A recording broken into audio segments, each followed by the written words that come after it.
नमस्कार। आज हम एक ऐसी दुनिया में झांकने वाले हैं जो हमें दिखाई नहीं देती। एक ऐसी दुनिया जहां अणु यानी मॉलिक्यूल्स किसी पत्थर की तरह बेजान नहीं पड़े रहते, बल्कि वो तो लगातार एक बहुत ही खूबसूरत डांस में लगे हुए हैं।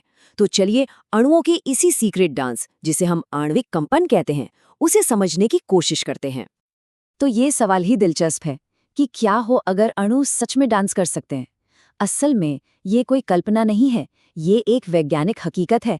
हमारे आसपास की हर चीज को बनाने वाले अणु कभी भी स्थिर नहीं होते। वो हमेशा एक बहुत ही जटिल से डांस में मग्न रहते हैं। अब ये जो लगातार होने वाली हलचल है, ये भले ही सुनने में बहुत कॉम्प्लिकेटेड लगे, लेकिन इसे दो खास तरह की चालों या यूं कहें कि दो बेसिक डांस स्टेप्स में बांटा जा सकता है। तो ये दो बेसिक स्टेप्स हैं, स्ट्रेचिंग और बेंडिंग।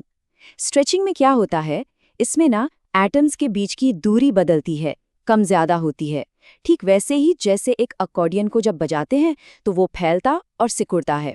और बेंडिंग, बेंडिंग में दूरी नहीं बल्कि उनके बीच का एंगल बदलता है।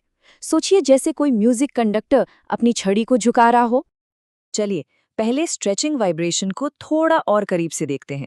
ये अणुओं के अंदर होने वाला एक लगातार खिंचाव और संकुचन जैसा है। स्ट्रेचिंग में जो पहली चाल है वो है सिमेट्रिक स्ट्रेचिंग।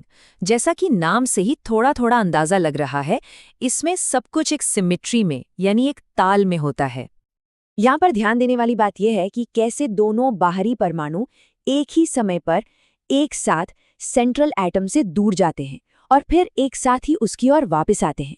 ये बिल्कुल एक स्प्रिंग की तरह है जो एक समान रूप से फैलता है और फिर सिकुड़ता है। अगला है एसिमेट्रिक स्ट्रेचिंग। और हाँ, यहाँ भी नाम से ही जाहिर है कि गति में अब वो तालमेल, वो सिमेट्री नहीं होगी। इस गति में देखिए, जब एक एटम सेंटर की तरफ आता है तो ठीक उसी समय दूसरा एटम उससे दूर यानी बाहर की तरफ जाता है। तो ये एक लयबद्ध, लेकिन कह सकते हैं एक असंतुलित चाल है जो अणु में एक अलग ही तरह का कंपन पैदा करती है। तो ये थी स्ट्रेचिंग की कहानी। अब आते हैं वाइब्रेशन की दूसरी बड़ी कैटेगरी पर, बेंडिंग। यहाँ पर सारा खेल बॉन्ड की लंबाई का नहीं बल्कि बॉन्ड के एंगल को बदलने का है। बेंडिंग का जो पहला प्रकार है वो है सिजरिंग, और इसका नाम इसकी गति को एकदम परफेक्ट तरीके से बताता है। जरा सोचकर देखिए, दो परमाणु एक दूसरे के करीब आ रहे हैं, ठीक वैसे ही जैसे एक कैंची के ब्लेड्स बंद होते हैं। इससे क्या होता है, इससे बॉन्ड का एंगल कम हो जाता है, जिससे खास सिजरिंग जैसी गति पैदा होती है। बेंडिंग परिवार में जो अगला सदस्य है वो है रॉकिंग, और यह एक बहुत ही कोऑर्डिनेटेड मतलब तालमेल वाली गति है, जैसा कि अभी हम देखने वाले हैं। इस गति में क्या होता है कि दोनों परमाणु एक ही प्लेन में रहते हुए एक साथ एक तरफ और फिर दूसरी तरफ छूलते हैं। ये कुछ वैसा ही है जैसे मेट्रोनोम की सुई टिक टॉक करती है। अच्छा, हमारी लिस्ट में अगला बेंडिंग वाइब्रेशन है वैगिंग। अब यहाँ से चीज़ें थोड़ी और दिलचस्प हो जाती हैं, क्योंकि अब हम 3 डायमेंशनल गति की बात करने वाले हैं। मतलब एटम अब सिर्फ एक सपाट सतह पर नहीं हिलेंगे।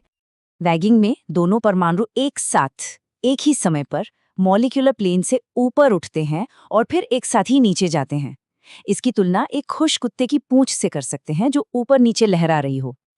और बेंडिंग का हमारा जो आखिरी प्रकार है वो है ट्विस्टिंग, और ये इन सभी में से एक सबसे अनोखी गतियों में से है।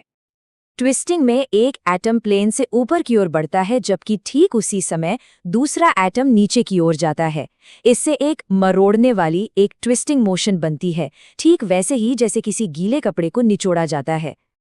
तो अब हमने स्ट्रेचिंग और बेंडिंग की ये सारी अलग अलग चालें देख ली, लेकिन सवाल यह है कि क्या ये सब एक जैसी हैं? नहीं, इसका जवाब छिपा है इनकी एनर्जी की ज़रूरतों में। देखिए, यहाँ जो सबसे ज़रूरी बात है वो ये है कि स्ट्रेचिंग वाइब्रेशन के लिए बेंडिंग वाइब्रेशन के मुकाबले कहीं ज़्यादा एनर्जी चाहिए। इसको ऐसे भी सोच सकते हैं कि किसी बॉन्ड के लंबाई को खींचना या सिकोड़ना उसके एंगल को सिर्फ मोड़ने से तो कहीं ज़्यादा मुश्किल काम है ही। तो एनर्जी का ये जो फर्क है ये एकदम साफ है। एनर्जी के मामले में स्ट्रेचिंग हमेशा बेंडिंग पर भारी पड़ता है। ये एक बहुत ही सिंपल लेकिन मौलिक नियम है जो अणुओं के व्यवहार को तय करता है। और एनर्जी का ये फर्क सीधे सीधे फ्रीक्वेंसी से जुड़ा है, क्योंकि स्ट्रेचिंग में ज्यादा एनर्जी लगती है तो ये वाइब्रेशन बहुत तेजी से यानी हाई फ्रीक्वेंसी पर होता है।